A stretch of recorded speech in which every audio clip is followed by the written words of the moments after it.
Pascal Afien-Guessant, président du Front populaire ivoirien, est notre invité. Merci d'être avec nous. Il y a tout juste un an, vous étiez sur ce plateau, vous prépariez la présidentielle à l'époque. Aujourd'hui, autre actualité, dans 3 mois environ, les Ivoiriens vont se prononcer sur la nouvelle constitution. Le texte prévoit notamment la création d'un poste de vice-président et la suppression du poste de Premier ministre. Quel est votre avis là-dessus? Est-ce que ce projet est assez ambitieux? Nous avons de profonds désaccords avec le chef de l'État en ce qui concerne la procédure d'élaboration de cette constitution et en ce qui concerne le contenu du projet tel qu'il l'a décliné à l'occasion de la rencontre que nous avons eue avec lui. Nous pensons que cette constitution représente un moment important de la vie de la nation, qu'elle ne doit pas être élaborée dans la précipitation, qu'ensuite elle doit rassembler l'ensemble des Ivoiriens. Or, jusqu'à présent, ce rassemblement que nous appelons n'a jamais eu lieu. Ce grand dialogue national pour faire le diagnostic de toutes les crises que le pays a connues, de manière à fonder l'avenir sur des bases stables et dans un consensus national, ce dialogue n'a pas eu lieu. Alors, il y a quand même un point important dans cette réforme de la Constitution, c'est le concept de l'ivoirité, qui permettrait, qui serait un préalable pour une candidature à la présidentielle. C'est un point important qui pourrait être modifié. Est-ce que vous y êtes favorable? Tous les points sont importants. Nous sommes d'accord depuis 2003. D'ailleurs, la question a été réglée à Marcoussis. Et donc aujourd'hui, il n'y a pas de débat sur l'article 35, il n'y a pas de débat sur la question de l'ivoirité. Mais maintenant, comment se donner au pays une constitution qui va fonder, je dirais, la paix, la stabilité et la démocratie en Côte d'Ivoire? C'est la question fondamentale, c'est le défi fondamental. Comment faire pour que la Constitution ne soit plus une source de discorde, ne provoque plus des affrontements, une nouvelle rébellion? Mais pour cela, il faut que tous les Ivoiriens se rassemblent, se réunissent. Et vous pensez que les consultations qui ont été lancées par Alassane Ouattara sont sont insuffisantes? Elles sont insuffisantes. On ne peut même pas parler de consultation. Et ce n'est pas en 2 heures, au cours d'une rencontre où le chef de l'État décline sa vision de la Constitution, qu'on organise un débat profond sur une question nationale. Il faudrait combien de temps? Non, il faut qu'on se rassemble. Il faut d'abord qu'on arrête le principe. 1 an, 2 ans Pas forcément. Mais d'abord le principe que la Constitution doit être partagée, consensuelle. Et qu'ensuite qu'on convoque les différentes entités. Ensuite, la prochaine élection présidentielle, c'est pour 2020. Pourquoi on se précipite? Pourquoi en 2 mois, on veut faire le forcing pour mettre en place une nouvelle constitution? Peut-être parce qu'après ce référendum, il y aura des élections législatives. En 2011, Pascal Afien-Guessant... Elles ne sont pas liées à la réforme constitutionnelle. C'est la volonté du président ivoirien d'abord d'inviter les Ivoiriens à se prononcer par référendum sur cette constitution, ensuite de voter aux législatives. Vous avez boycotté ces élections législatives. Nous serons présents aux législatives. Vous y serez? C'est une autre question. Nous sommes prêts. Nous serons candidats dans toutes les circonscriptions, dans le cadre de l'Alliance des forces démocratiques. Et donc, nous allons revenir en force dans le jeu politique en Côte d'Ivoire, dans les institutions ivoiriennes. C'est un acquis, c'est une donnée qui n'est sous aucune contestation, mais la question de la Constitution est une question qui dépasse l'enjeu des élections législatives. C'est une question fondamentale, il ne faut pas la bâcler. Vous dites que vous allez revenir dans le jeu politique ivoirien. Comment comptez-vous faire reconquérir le pouvoir avec le FPI alors que votre parti est déchiré? Je cite simplement un exemple. À Abidjan, hier, mercredi, une pétition internationale a été lancée pour demander le retour de Laurent Gbagbo, qui est en prison à la CPI. Plusieurs membres du FPI étaient présents à ce lancement, mais aucun de vos proches. Est-ce que vous allez signer cette pétition? Mais évidemment, tout ce qui concourt à la libération du président Laurent Gbagbo, nous sommes disons, favorables. Et donc, il n'y a pas un seul camp qui souhaite la libération du président Laurent Gbagbo. Certainement que nous avons des méthodes différentes, nous avons des démarches différentes, mais tout cela converge vers la libération du président Laurent. Nous pensons que la libération du président Laurent Gbagbo, comme la résolution de tous les problèmes qui se posent au pays, avec les prisonniers politiques, les exilés, les comptes gelés, tout cela doit rentrer dans le cadre du jeu politique, du dialogue national, de la réconciliation nationale et éventuellement de la reconquête du pouvoir.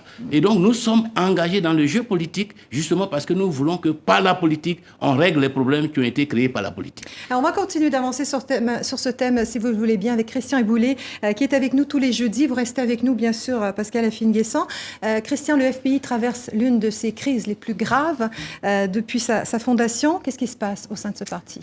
Eh bien, Linda, depuis la chute en 2011 de Laurent Gbagbo et son transfert à la CPI, où il est toujours poursuivi pour crimes contre l'humanité, suite à la crise post-électorale de 2010 et 2011 qui a fait, on s'en souvient, plus de 3000 morts en Côte d'Ivoire, eh bien le FPI, le parti fondé par l'ancien président Laurent Gbagbo, est toujours déchiré par une crise de leadership. Et malgré la reconnaissance par les autorités ivoiriennes qui le considèrent aujourd'hui comme leur seul interlocuteur et le dépositaire de la légalité, eh bien Pascal Affi-N'Guessan, notre invité ce soir, est toujours contesté par une frange importante du parti qui ne lui reconnaît aucune légitimité. Alors, le FPI est tout de même le premier parti d'opposition en Côte d'Ivoire. Pourquoi cette division au sein du FPI ?